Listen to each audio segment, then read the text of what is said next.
Olá pessoal, bem-vindos ao podcast Sonho Bem-vindo. Eu sou Oscar Duarte, sou ginecologista e especialista em medicina reprodutiva. Este podcast é produzido pela Arte Academy, com o apoio da Clínica Vida Bem-vinda, e tem o foco de trazer para você o que há de melhor e mais atualizado na ciência da reprodução humana, com a nossa experiência clínica do dia a dia. Acreditamos muito na força da boa informação, e o nosso objetivo é ajudar quem precisa a atingir o sonho de ter um filho, através de conteúdos de alta qualidade, reunidos por quem trabalha com infertilidade. Para mais detalhes, entre no site arte-academy.com.br/podcast. Agora, segue o nosso episódio de hoje.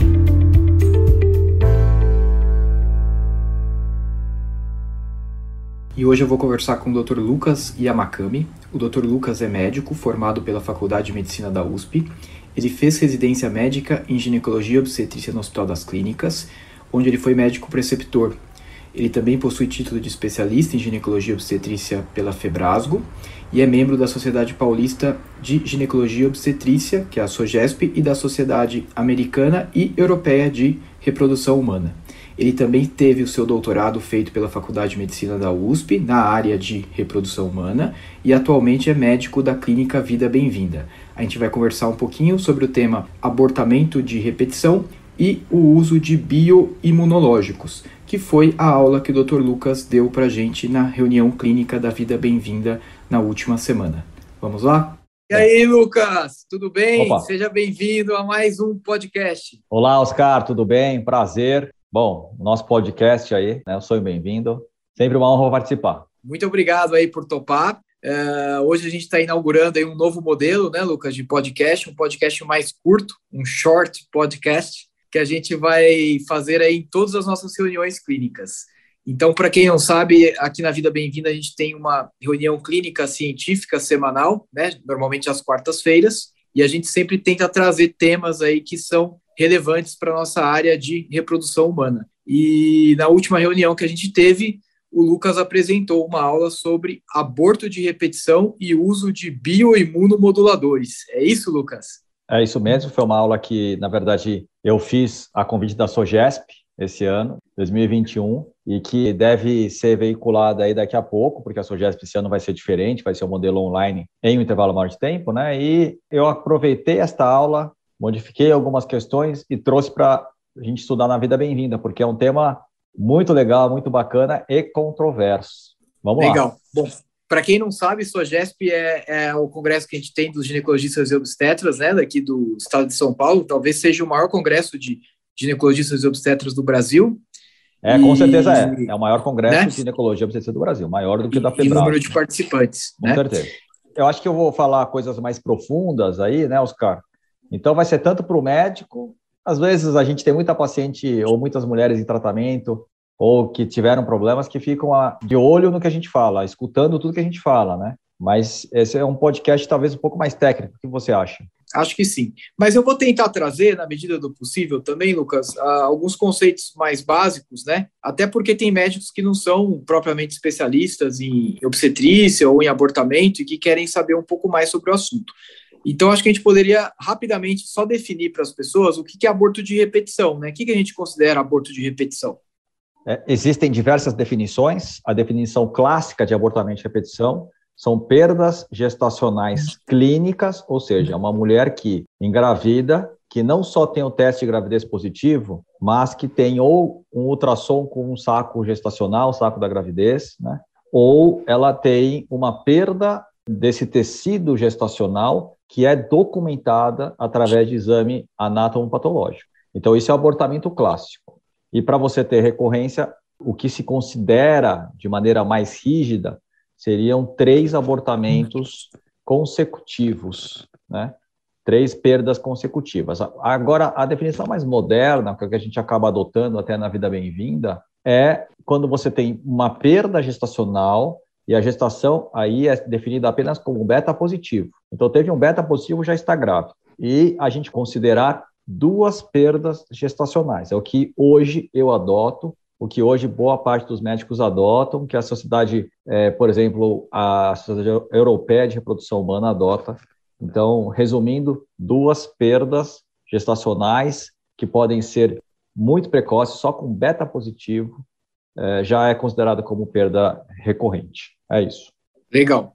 E a sua aula hoje se falou sobre o uso ou não uso, né, dos bioimunomoduladores. O que é, afinal de contas, ou o que são, afinal de contas, esses imunomoduladores?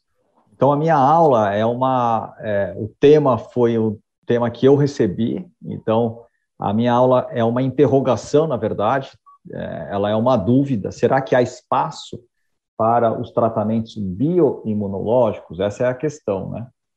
E aí eu acho que a gente podia voltar um pouco antes, né? Bioimunológico é tudo que o corpo... Existem diversas definições, né? Eu até perguntei para reumatologistas que trabalham muito com né, as medicações biológicas, os reumatos, e eles falaram que, na verdade, não há uma definição fechada do que é bioimunológico, mas eles entendem que é alguma coisa que o corpo produza ou que tem ação biológica ou bioimunológica, na parte imunológica do corpo, né?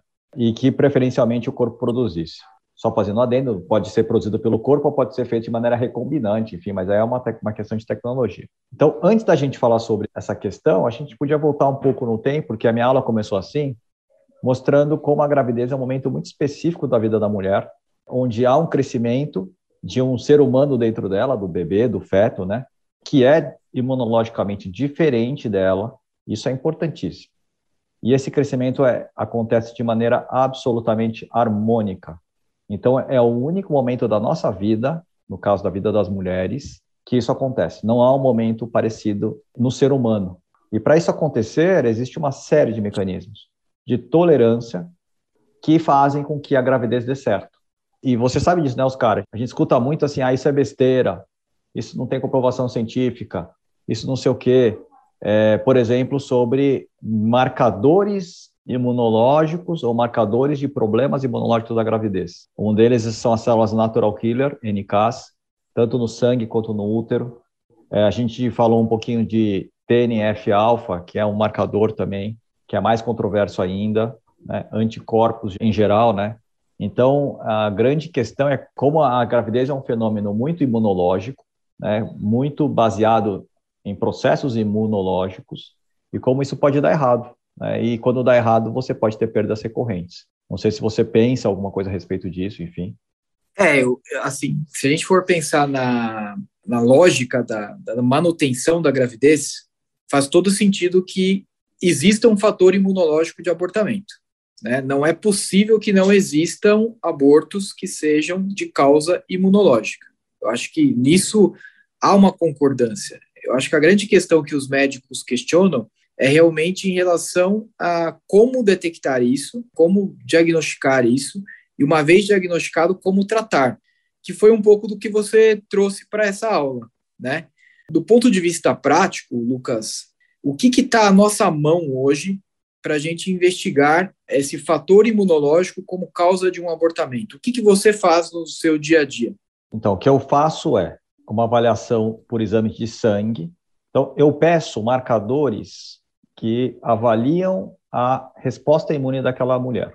Eu entendo que se essa mulher tiver uma resposta imune muito grande, por exemplo, com anticorpos que ela produza contra ela mesma, em níveis muito altos, isso para mim é um marcador de que provavelmente a gravidez possa não ir tão bem assim.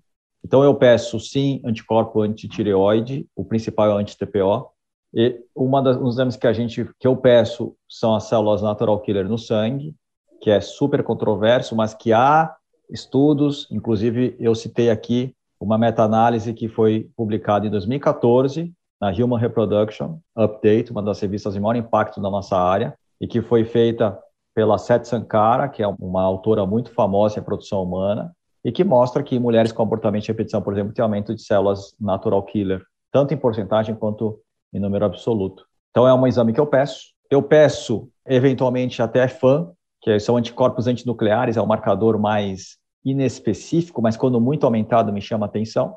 E, por fim, quando necessário, a gente faz uma biópsia do endométrio. Essa biópsia a gente gosta de fazer muito nessa fase pós-ovulatória, que a gente chama que é a fase que vai acontecer a implantação de fato, que é a fase lútea. E nessa biópsia a gente estuda a presença de células NK através de marcadores imunohistoquímicos. Então, são esses exames que fazem parte principalmente da avaliação geral e específica da imunologia da mulher. É isso. Então, basicamente, é sangue mais sistêmico e endométrio mais específico. É isso. Exatamente isso. E aí, os resultados que você vai encontrar aí, seja de alteração de anticorpos de tireoide, de FAM, ou mesmo de aumento de células NK, seja no sangue, seja no endométrio, eles vão desencadear, ou os estudos, pelo menos, que tentam entender isso, vão recomendar algum tratamento, né? Basicamente, quais são as classes? Eu acho que a gente não precisa entrar aqui em detalhes de nomes de medicações, etc., mas quais são as grandes classes aí de terapêuticas que a gente pode usar nesses casos de abortamento e de repetição de origem imune? Eu citei aqui na aula e cito agora que a gente tem primeiro uma classe que são das imunoglobulinas humanas. Então, o que são as imunoglobulinas humanas? São anticorpos de defesa produzidos pelo ser humano, que são colhidos de pessoas e que são processadas ali para que você tenha um pool de anticorpos que a gente chama de imunoglobulina G. Então, isso é um tipo de classe de medicação. É interessante que, apesar de você falar, mas você está dando anticorpo para uma pessoa que imunologicamente já não funciona bem. Como é que isso vai ajudar essa pessoa a receber uma gravidez, né? Existem problemas autoimunes que são tratados com anticorpos. É uma loucura e paradoxal, mas dá certo. E a gente faz isso, por exemplo, a doença de Kawasaki, PTI, que é um problema que há uma redução de plaquetas por causa imunológica. Então, essa é uma das classes, a imunoglobulina.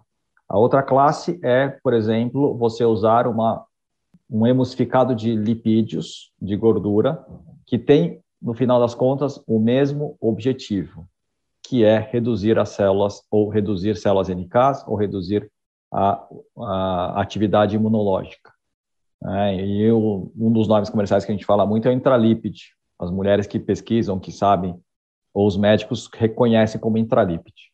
E, por fim, por exemplo, uma das medicações novas seriam os anticorpos anti-TNF, que seriam uma tentativa aí até mais específica de alterar o funcionamento imunológico de uma mulher que tem abortamentos recorrentes por suspeita de alteração imune. Então, essas são as classes que a gente tem. E também a gente tem aquela medicação que é a genérica geral, que são os corticosteroides. Os glicocorticosteroides, o nome correto é esse, e o que a gente conhece muito é a prednisona, que também pode ser usada. Essa aí é uma medicação muito genérica que acaba reduzindo de maneira global o funcionamento imunológico ou imune daquela paciente, né? Então é isso. E para essas outras classes de medicações que você falou por último agora, Lucas, também tem estudos que sustentem o uso com resultados positivos. É isso? Para anti-TNF, para imunoglobulina? O anti-TNF realmente é uma medicação nova no uso em mulheres com abortamentos. Existe um trabalho randomizado, controlado, com quase 200 mulheres, onde ele não usa só o anti-TNF, ele usa outras medicações, mas, além desse pacote de medicações, ele acrescenta ou não, de maneira randomizada, o anti-TNF-alfa, e nesse trabalho, os autores mostraram o aumento de nascido vivo, bebê, em quem fez uso do anti-TNF-alfa. Com o número necessário para tratar, o que é o número necessário para tratar? De 5,7, vou explicar assim. Você teria que tratar 5,7 mulheres para ter uma que engravidaria a mais. Então, esse é um dado que existe. É um trabalho novo, é um trabalho de 2019, é um trabalho único. Então, não acho que isso sirva para a gente começar a usar anti-TNF-alfa na prática, porque é uma medicação difícil de usar, que tem as suas complicações. Eu citei algumas questões na aula, como eventual risco para a gestação, apesar de ser considerada uma droga segura, né? Então, acho que existem dados. Também tem o intralipide, né, Oscar, que eu citei 2 estudos randomizados, todos eles usando NK sérica, NK no sangue, para determinar ou não o tratamento, um deles, inclusive, com FIV, mostrando aumento de nascimento, por exemplo, nascido vivo. E a imunoglobulina também tem meta-análises mostrando resultado positivo. São todos trabalhos controversos, porque é difícil, né? Você que entende muito bem de meta-análise, é difícil entender ou ter um trabalho homogêneo ali, mas que existem dados, existem. Legal, legal. E eu acho que de todos esses que você falou, talvez hoje o que esteja mais difundido aí na nossa prática é o intralípide, né? É a emulsão lipídica, né? E acaba que a gente vê, né, na prática, resultados, né? Bons resultados com o intralípide, né? Acho que por isso até ele tem essa difusão maior aí entre os médicos e os pacientes. Legal, Lucas. Eu acho que foi uma bela retomada aí das ideias que você trouxe hoje na sua aula e que você vai levar lá para a SOGESP. E aí eu gostaria que você encerrasse aí com uma mensagem final sobre esse tema aí tão palpitante, né, que é abortamento de repetição. E se você quiser mais especificamente sobre esse lado imunológico, né, do abortamento de repetição. Bom, para resumir, o que eu penso é 50% dos abortamentos a gente não vai encontrar uma causa definida. Então é 50% de mistério. A gravidez é um processo que depende muito de mecanismos imunológicos harmônicos e qualquer alteração deles pode gerar uma perda. Isso é fato. E quanto a isso, nós médicos temos uma convicção de que isso acontece. Aí a gente tem dois problemas. O primeiro problema é identificar aquela mulher ou aquele casal que está tendo perda por causa de fator imunológico. Não é fácil. A gente pede exames, como eu citei aqui, mas são exames que a gente sempre faz antes da gravidez. Eu sempre falo que a gente biopsia o endométrio não grávido. Você não biopsia o útero de uma mulher grávida, não faz nenhum sentido. Esse é um desafio. E o segundo desafio é a gente encontrar uma medicação, um tratamento que consiga atuar especificamente nessa questão. Ou, por exemplo, numa NK que funciona demais, ou num HLA que não combina com o receptor das NKs daquela mulher. E a gente tem dificuldade contra essa medicação. Mas o fato é que o que a gente tem hoje tem base científica, apesar de não ser uma base forte, isso é verdade, mas tem. E que são as ferramentas e armas que nós temos hoje. São boas? Não são perfeitas, mas elas são adequadas e em algumas pacientes isso vai fazer, sim, diferença. E essa é a arte que a gente tem que seguir e que a gente tem que saber trabalhar. Então é isso que eu queria falar. Obrigado, Oscar, pelo convite aí. Legal, Lucas. Muito obrigado aí por inaugurar essa nova fase aí de podcasts curtos para o nosso Sonho Bem-vindo. Agradeço a todos aí por nos escutarem e por nos acompanharem. Tchau, tchau. Até a próxima. Até, tchau. Valeu, um abraço. Obrigado por estar conosco neste episódio do Sonho Bem-vindo. Se você estiver interessado em saber mais sobre o que conversamos neste episódio, entre no site arte-academy.com.br/podcast. Você pode nos encontrar também no Instagram, no @arte.academy e @vida bem-vinda. Se você gostou deste podcast, ficaríamos muito felizes de ouvir a sua opinião nos comentários do Apple Podcast ou qualquer plataforma que esteja usando. Este podcast tem caráter meramente informativo e educacional. Não deve ser utilizado para realizar autodiagnóstico ou automedicação. O conteúdo não é feito para substituir a consulta com um profissional de saúde. Em caso de dúvidas, consulte seu médico. Somente ele está habilitado a praticar o ato médico, conforme recomendação do Conselho Federal de Medicina. Nenhuma relação médico-paciente é estabelecida aqui neste canal. Somos muito transparentes em relação aos nossos conflitos de interesses e levamos isso muito a sério. Para saber mais, entre no site arte-academy.com.br/sobre.